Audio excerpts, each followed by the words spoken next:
kita kan tiap hari ngobrol ya, kirim pesan, bahkan debat.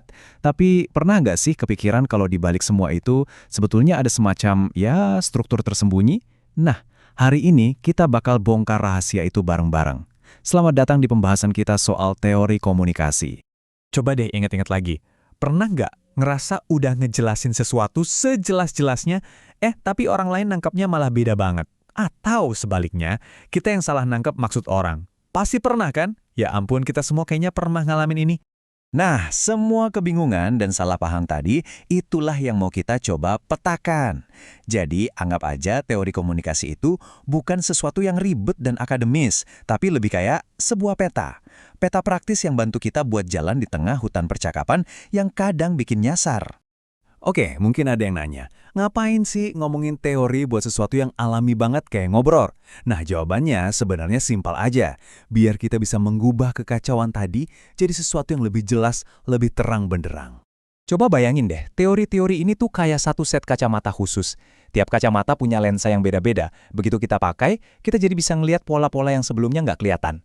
Tiba-tiba kita jadi ini polanya kenapa perdebatan politik selalu panas. Atau, ini trik di balik iklan yang bikin kita pengen beli. Dan ya, inilah tujuan utama kita. Bukan cuma buat ngafalin nama-nama teori yang aneh-aneh. Sama sekali bukan. Tujuannya adalah kita bisa bener-bener pakai teori ini sebagai alat, kayak pisau bedah gitu, buat ngupas dan ngebongkar fenomena komunikasi yang ada di sekitar kita setiap hari. Oke, sekarang kita masuk ke bagian yang penting banget. Ada dua istilah nih yang harus kita bedain, teori dan tradisi. Kelihatannya mirip, tapi sebetulnya beda banget. Apa ya bedanya? Jadi gini, teori komunikasi itu spesifik banget.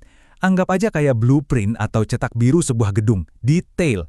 Misalnya ada teori yang cuma fokus ngebahas gimana caranya sebuah argumen bisa meyakinkan orang, atau kenapa orang dari budaya beda bisa gampang salah paham. Fokusnya sempit dan dalam. Nah, kalau tradisi komunikasi, ini payung besarnya, jauh lebih luas. Ini tuh kayak aliran pemikirannya. Jadi kalau tadi teori itu blueprint satu gedung, tradisi itu gaya arsitekturnya. Misalnya gaya arsitektur minimalis atau gaya klasik. Satu gaya arsitektur kan bisa punya banyak banget blueprint gedung yang beda-beda. Oke, jadi biar gampang bedainnya, teori itu spesifik, fokus, dan menjawab pertanyaan gimana sih cara kerjanya. Sementara tradisi itu luas, filosofis, dan lebih ke menjawab pertanyaan kenapa ya kita melihatnya dengan cara seperti ini. Jadi ingat ya, setiap teori yang spesifik itu pasti ada di bawah payung sebuah tradisi yang lebih besar. Yuk kita lihat lebih jauh lagi. Ternyata untuk memahami komunikasi, jalannya itu nggak cuma satu, ada banyak banget. Nah, ini yang seru. Nggak ada satupun tradisi atau teori yang bisa bilang, cuma gue yang paling benar. Nggak ada. Masing-masing itu nawarin cara pandang yang unik. Persis kayak punya kotak perkakas yang isinya lengkap. Kita nggak mungkin kan pakai palu buat muter skrup? Ya, setiap alat punya kegunaannya masing-masing.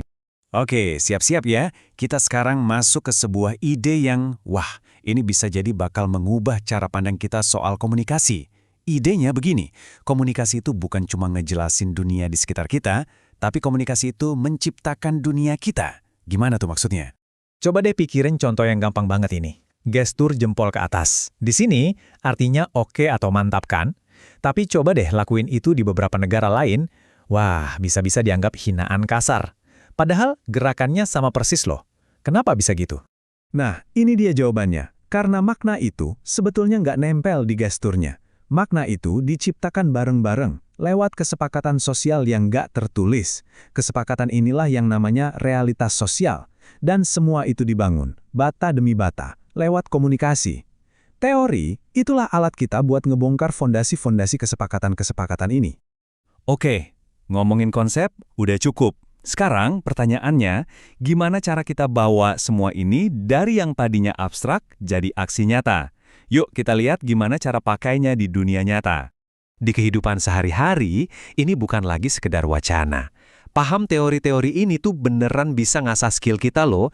Kita jadi lebih jago menganalisis masalah, lebih lancar kerja tim karena paham dinamikanya, dan yang paling penting, kita jadi bisa bikin argumen yang lebih kuat dan meyakinkan. Keterampilan kayak gini, nggak ada harganya deh, mau kerja dimanapun. Yuk kita coba latihan dikit. Anggap aja kita dikasih kasus nih.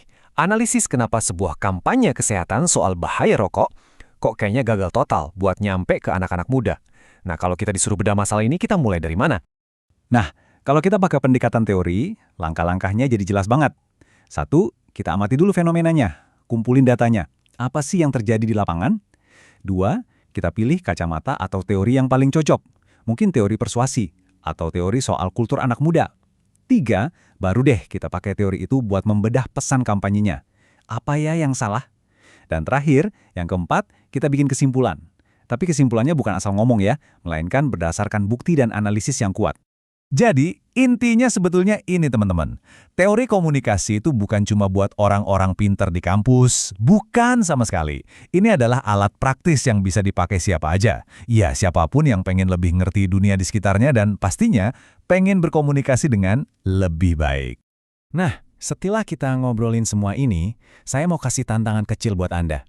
Nanti, pas Anda lagi ngobrol sama orang, atau nonton berita, atau bahkan cuma lihat iklan di jalan, coba deh berhenti sebentar, terus tanya sama diri sendiri. Kira-kira kacamata teori mana ya yang bisa gue pakai buat ngelihat apa yang sebenarnya lagi terjadi di sini? Coba ya,